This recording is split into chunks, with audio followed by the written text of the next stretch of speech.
Kristy fiainantsika isan'andro. Kristy fiainantsika isan'andro. O Jesoa, izao avy mba ananany fiainana sady ananany be dia be. Jaonina toko 20 andininy 20 tapany. Site web kristyfiainantsika.com.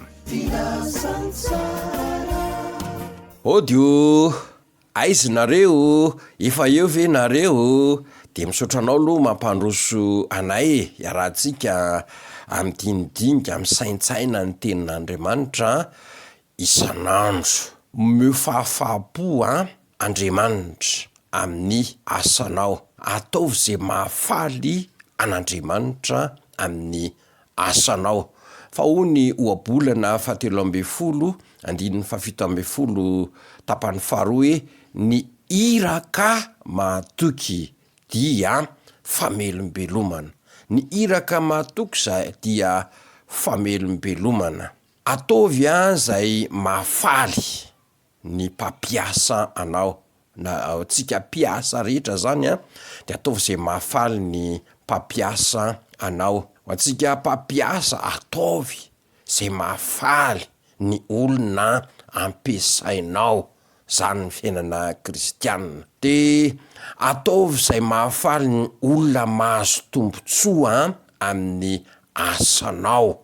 Na mpiasa birao ianao, na mpivarotra ianao, na mpiasa amin'ny fitateram-bahoaka ianao. De ataovy izay mahafaly ny olona mahazo tombontsoa amin'ny asa ataonao. Zany no fiainana kristianina, mitraika amin'ny asa isan'andro. De ataovy amin'ny fifaliany ny asanao. Fa alohan'izany rehetra zany nefa de zao, ataovy izay mahafaly an'Andriamanitra amin'ny asanao. Eo zany re olona marobe manodidina anao, fa izay mahafaly an'Andriamanitra voalohany indrindra aloha no ataovy, satria izy no hitsara antsika, hitsara ny asa nataontsika ka aneo ilay toe-po tao anatintsika tamin'ny fanatanterantsika ny asantsika. Ka mahafaly an'Andriamanitra ny fanaovanao ny asanao amin'ny fahamarinana, fa mety tsy mahafaly ny lehibe anao. De misy olona velombelona ery izy mihinan-kavy, hoe tena miaina izy mihinan-kavy, satria manao kolikoly. Fa betsaka ny olona no matimaty fadiran'ovana, tena very fanambola velona vokatr'izany fanaovana kolikoly izany. Ka mpino ve ianao? Aoka mba ho matoky amin'ny asa izay ataonao ianao. Manana fahatahorana an'Andriamanitra, omeo fahafapo Andriamanitra, fa mahita azy rehetra ataonao ao ampiasananao io Andriamanitra isan'andro isan'andro.